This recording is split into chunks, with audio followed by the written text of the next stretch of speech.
This is an NBC News special report. Here's Lester Holt. Good day and welcome. We're coming on the air with breaking news at the White House. Any moment now, President Biden will address the nation about the Supreme Court's landmark decision this morning ruling against affirmative action and the consideration of race in college admissions. The historic decision likely to dramatically change the educational landscape across the country. The president's speech comes hours after the Supreme Court ruled along ideological lines against affirmative action policies at Harvard and the University of North Carolina, overruling half a century of precedent. As we wait for the president, let's go straight to our chief White House correspondent, Kristen Welker. Kristen, obviously they've taken a bit of time here to digest what is in many ways a nuanced ruling.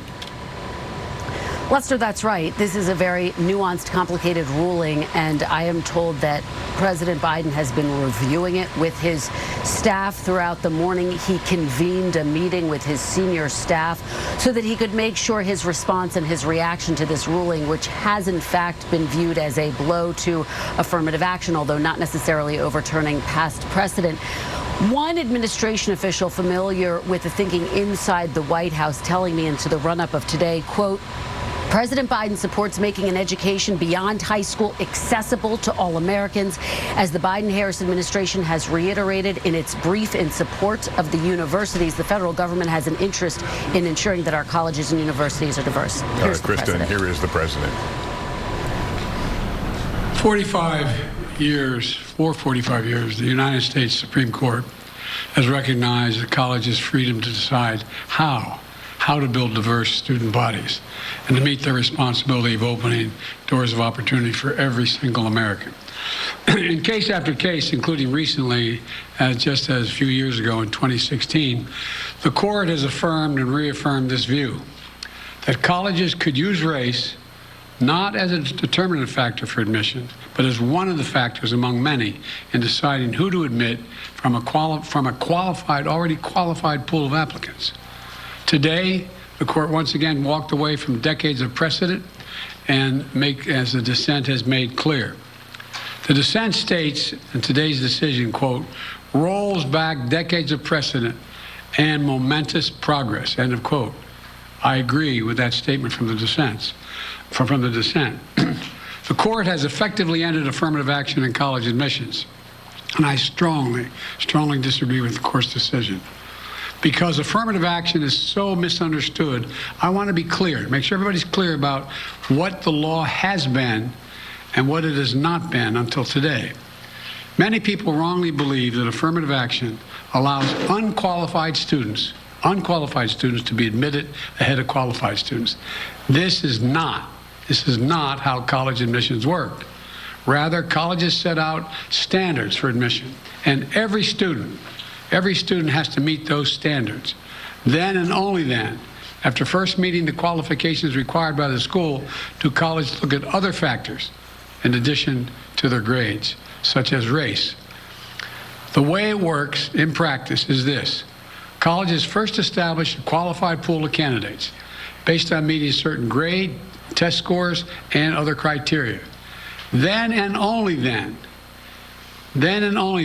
it is from this pool of applicants, all of whom have already met the school standards, that the class is chosen after weighing a wide range of factors, among them being race. You know, I've always believed that one of the greatest strengths of America, you're tired of hearing me say it, is our diversity. But I believe that. If you have any doubt about this, just look at the United States military. The finest fighting force in the history of the world. It's been a model of diversity. And has not only made our nation better, stronger, but safer. I believe the same is true for our schools. I've always believed that the promise of America is big enough for everyone to succeed, and that every generation of Americans, we have benefited by opening the doors of opportunity just a little bit wider to include those who've been left behind. I believe our colleges are stronger when they're racially diverse. Our nation is stronger because we are tapping into the full range of talent in this nation. I also believe that while talent, creativity, and hard work are everywhere across this country, not equal opportunity. It is not everywhere across this country. We cannot let this decision be the last word. I want to emphasize, we cannot let this decision be the last word. While the court can render a decision, it cannot change what America stands for. America is an idea unique in the world, an idea of hope and opportunity, of possibilities, of giving everyone a fair shot, of leaving no one behind. We've never fully lived up to it, but we've never walked away from it either. We will not walk away from it now. We should never allow the country to walk away from the dream upon which it was founded. That opportunity is for everyone, not just a few. We need a new path forward, a path consistent with the law that protects diversity and expands opportunity. So today I want to offer some guidance to our nation's colleges as they review their admission systems after today's decision. Guidance that is consistent with today's decision. They should not abandon, let me say this again, they should not abandon their commitment to ensure student bodies of diverse backgrounds and experience that reflect all of America. What I propose for consideration is a new standard, where colleges take into account the adversity a student has overcome when selecting among qualified applicants. Let's be clear, under this new standard, just as was true under the earlier standard, students first have to be qualified applicants. They need the GPA and test scores to meet the school's standards. Once that test is met, then adversity should be considered, including students' lack of financial means, because we know too few students of low-income families, whether in big cities or rural communities, are getting an opportunity to go to college. When a poor kid, maybe the first in their family to go to college, gets the same grades and test scores as a wealthy kid, whose whole family's gone to the most elite colleges in the country and whose path has been a lot easier. Well, the kid who faced tougher challenges has demonstrated more grit, more determination, and that should be a factor that colleges should take into account in admissions, and many still do. It also means examining where the student grew up and went to high school. It means understanding the particular hardships that each individual student has faced in life, including racial discrimination that individuals have faced in their own lives. The court says, quote, nothing in this opinion should be construed as prohibiting universities from considering an application's discussion of how race has affected his or her life, but be it through discrimination or inspiration or otherwise, end of quote. Because the truth is, we all know it, discrimination still exists in America. Discrimination still exists in America. Discrimination still exists in America. Today's decision does not change that. It's a simple fact. If a student had to overcome adversity on their path to education, the college should recognize and value that. Our nation's colleges and universities should be engines of expanding opportunity through upward mobility.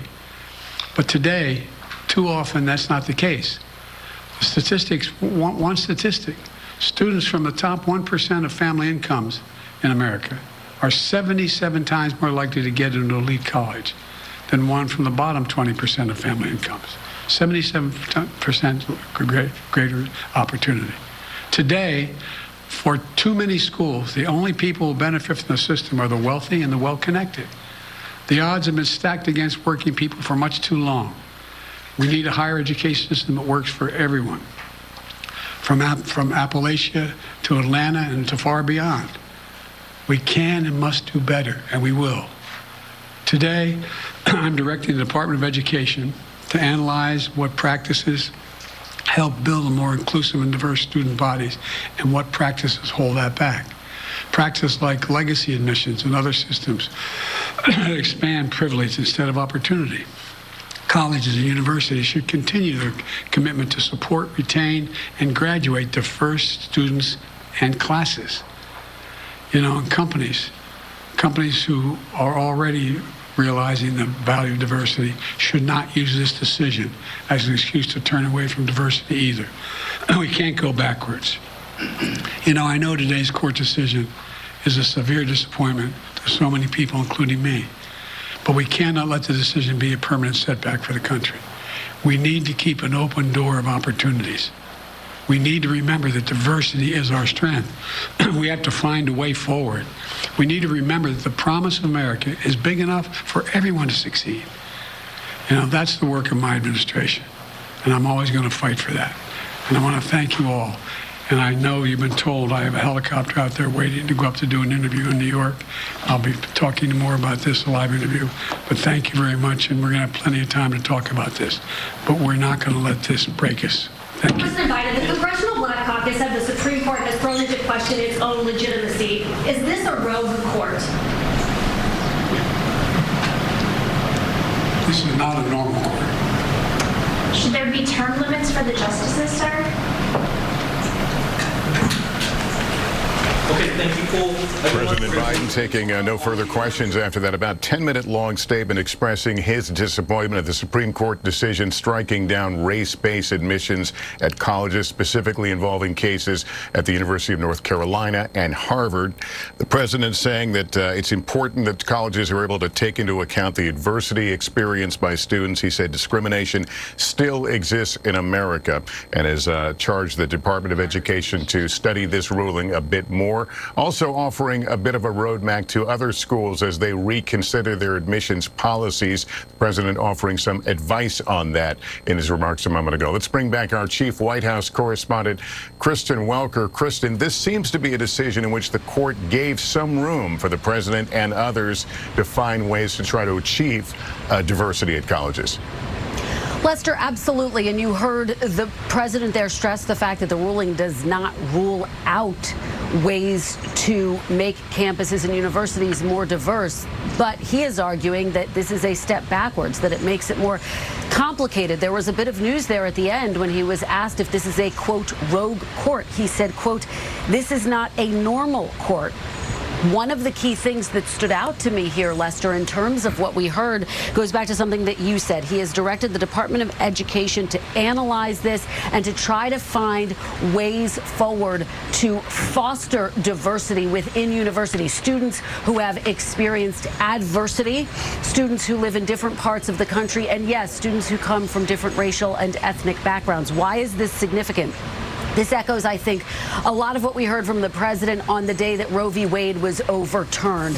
A roadmap forward, action items that he plans to take, that he is calling his administration to take. And why is that significant? Because, of course, this is a president who is running for re-election, Lester. And what we are effectively seeing are the battle lines being drawn for 2024. This is the message that President Biden is going to take on the campaign trail. As he referenced, he's heading there to New York for a pair of fundraisers. He's also going to be doing an interview with our Nicole Wallace, where he will, of course, get questions about this and where we will hear more, not only about his message, but about the potential action items that he plans to take and that he plans to call on his administration to take moving forward.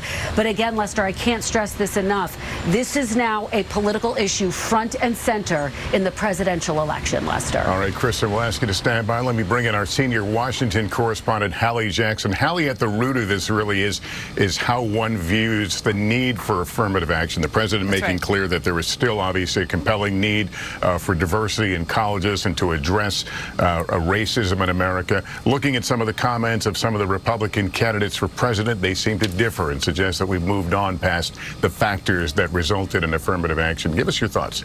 That's right. So let's start with some of the reactions we're seeing from Republicans who are hoping to win back the White House from President Biden next November, starting with former President Donald Trump, who, as he notes, helped to install 3 of the more conservative justices onto this court, 3 of the justices who were a part of this decision that essentially eliminates some of the affirmative action process, as we've been talking about. Mr. Trump says this is a great day for America, calling this the ruling everyone was waiting for and hoping for. He says the result was amazing. You are largely hearing that positivity about today's decision echoed by other Republican candidates in this race, which brings us to the question, Lester, that you're getting at. Okay, so that's where the candidates stand. Where do the American people stand? What do people want when it comes to race and diversity on college campuses? It is a complicated question, Lester, and here's why. It depends on how you ask it, right? So when you ask people, do they believe that race or ethnicity should be a factor specifically in the college admissions process? Generally, you see the answer being no, for example. When you ask about diversity, and you see this top poll number here, this is from a Reuters Ipsos poll this spring. If you ask about diversity on college campuses generally, you see these numbers. 58% of people say they agree with that yes, they would support diversity on college campuses. So it is this dichotomy, right? You see it in poll after poll. People say they want more diversity on college campuses, but more people say, a majority of Americans say, they don't want to see race as a factor in the college admissions process. This is what I think the country is grappling with to a degree when it comes to race and education. It is what the court has grappled with, and now it is what these schools at the center of this case are grappling with too. We are hearing now from the two schools at the center of this, Harvard and the University of North Carolina, and I want to read you a bit about what we're hearing from each. Carolina says that they remain firmly committed to bringing together talented students with different perspectives and life experiences, and continues to make an affordable, high-quality education accessible to people in North Carolina. They say, while not the outcome we hoped for, we will carefully review the Supreme Court's decision and take any steps necessary to comply with the law. Harvard says in the weeks and months ahead, drawing on the talent and expertise of our community, we will determine how to preserve, consistent with the court's new precedent, our essential values, going on to say that Harvard will continue to be a vibrant community whose members come from all walks of life all over the world. Put more simply, Lester, if I may paraphrase sort of both of these statements in one, they're going to take a beat and figure out how they're going to move forward with ensuring that their campuses are diverse and more diverse without violating what the Supreme Court has just laid out. I don't think these schools, or frankly many schools, have an understanding yet of how they can do that given the confines of what the court has decreed here. But it is going to be a process that we will see in admissions offices, in dean's offices across the country over the course of the next several months, Lester. All right, Hallie, thanks. Let me bring in our senior legal correspondent, Laura Jarrett. Laura, if I can direct you back to those poll numbers that Hallie showed a moment ago, showing some disconnect between how people, depending on how the question is asked, how the American public perceives affirmative action. The president seemed to be picking up on that when he talked about what these mean, the pool of qualified candidates before you even get to the question of race. Did he get that correct? It's interesting. I noticed that as well, Lester, trying to almost preempt arguments against affirmative action, almost giving everyone a real-time fact check there about how colleges are going about their work. And they would tell you he is correct. They look at it in a holistic, non-formulaic, individualized way. The problem for them is that this Supreme Court didn't buy it, at least when it came to Harvard and UNC's programs. And so many schools, at least the top elite colleges that we're talking about, are basing their programs on the same type of programs that this court has now struck down. And so that's what I think has left everyone sort of saying, well, what's left at this point? And then again, you hear the president today zero in on the exact same set of paragraphs that are buried at the end of the Chief Justice's opinion, something that Harvard has picked up on well, saying essentially, if you want to write an essay about how race has impacted your life as an individual, not in some, broad, holistic manner, but as you as an individual and how you've persevered through something, that is okay. They've left the wiggle room there, and a lot of effort and ink, I imagine, in the coming years is going to be spilled on dissecting that very set of paragraphs that the president has also honed in on, Lester. Yeah, and that's going to be, as we said, these colleges are going to be studying this opinion right now, but that would allow them a window, or I guess an open door to really perceive what these, let's talk about the essay might say, or the point of it. And they would say they're already doing this. The colleges would say this is not a check the box for one race and you get in type of exercise. The same, again, type of argument that the president you just heard pushing back on there. They would say it's never the case that somebody gets in on the basis of their race alone. But the trials in this case for Harvard and UNC did show that for a small number of people, race is outcome determinative. In other words, it does add a bump that gets somebody over the finish line in a small number of cases. And for those cases, that's where it seems that the rubber is going to meet the road on future litigation with this conservative court, Lester. And then I also want to get you to comment on the notion of what this means for the future of other affirmative action efforts in other parts of society and American life.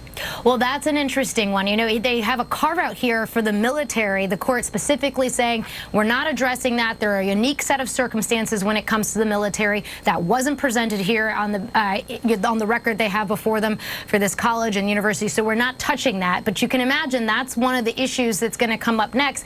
And then I should mention the advocate that brought this case against Harvard and UNC has other cases in the pipeline specifically about diversity programs for internships at corporations. And so you can see sort of how this is going to slowly sort of bleed into those next steps when it comes from not just about education, but also about the workplace and diversity inclusion programs. Okay, Laura, we'll ask you to stand by. Let me bring back our chief White House correspondent, Kristen Welker. As we discussed at the top of this is now a political issue, a major political issue. You're hearing from some Democrats now. What kind of reactions are you getting?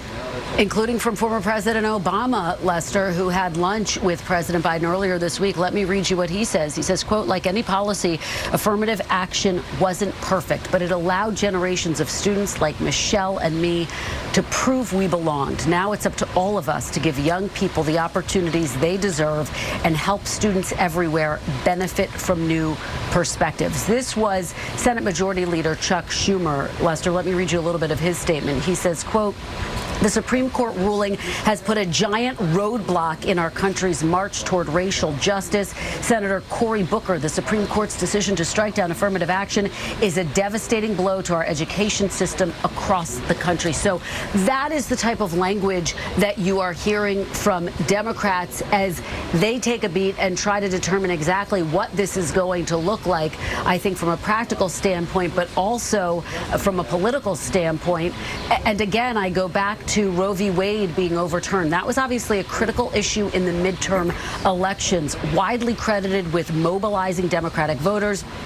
President Biden laying that stake in the ground, saying that there need to be action items that come from this. And I wouldn't be surprised if that's a message that he and other top Democrats reiterate as they head into this next election cycle. And the challenge is going to be, I think, on the campaign trail, how to really harness that momentum that we saw from voters in the midterm election cycles. And you're going to see that on both sides, quite frankly, Lester. So again, I think that this is going to be a critical issue on the campaign trail. We know that voters of color, African-American voters, were critical to President Biden winning the White House in 2020. We also know that support has waned a bit, with some of those voters saying that he hasn't done enough, for example, on the economy. And so is this a moment, is this an issue where he can harness some of that momentum?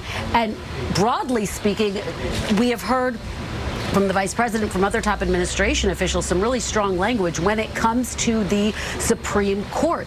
We've heard the vice president call the Supreme Court an extremist court. And now today, again, President Biden was asked about this court, and he said this is not a normal court when he was asked if this is a rogue court. That's the type of language, those are the type of rallying cries I think you're going to hear from Democrats as they head into this next election cycle. All right, and Hallie, let me turn to you on that same point of what the president said about this not a normal court. Keep in mind, he said that after a pretty lengthy pause there, as if he was giving serious thought to how he wanted to phrase this. But what does that tell you as we go forward? Well, you're so right, Lester. It was almost a throwaway at the end as he was responding to one of the questions that one of the reporters in the room was shouting. And you could tell he was perhaps weighing. Does he answer it? Does he not? We know he's going to be speaking later on this afternoon with our own Nicole Wallace. Is so interesting, and I think, as Kristen says, a rallying cry perhaps for Democrats, but also for conservatives. We haven't seen any reaction to that specific line, that this is not a normal court just yet, from those on the GOP side. But if I had to predict, I can imagine that you will hear a lot of pushback to that idea, because former President Trump, former Vice President Mike Pence are already out today pointing to the fact that it was their administration that put 3 of these more conservative justices on the court in the first place, tilting in many ways the balance of power on the court when it relates to the political spectrum here. That is significant, Lester. And I will tell you that for Republican voters, Republican primary voters, having been out on the campaign trail quite a bit over this last decade, the court is often a mobilizing factor for them. It was prior to the Trump administration. People people, when you would go out and talk to folks in Iowa or New Hampshire, they wanted to see conservatives on the court. Donald Trump delivered that to them. And so this issue of the court is motivating. You look, though, at the way people feel about the Supreme Court. Take a look at some of our numbers from NBC News. Only 31% of Americans say that they have a positive view of the court. You see it there. That bottom number, that is the lowest number that we have ever recorded in our NBC News poll about the court. This is reflected in other polls, too. When did it change? It was after the leak of the Dobbs decision, the decision by the Supreme Court that ultimately overturned that landmark reproductive rights decision, Roe versus Wade. That is when you saw a big erosion in people's faith in the court. It is mostly leveled off since then, but it does speak to the way that Americans are tuned in to what the court is doing and the way that there is a political context and a political backdrop to these court decisions that is going to have an impact come 2024, Lester. All right, Hallie, thanks. That concludes this NBC News special report. We'll have more coverage on our streaming network, NBC News Now, and tonight on NBC Nightly News. I'm Lester Holt. I'll see you then.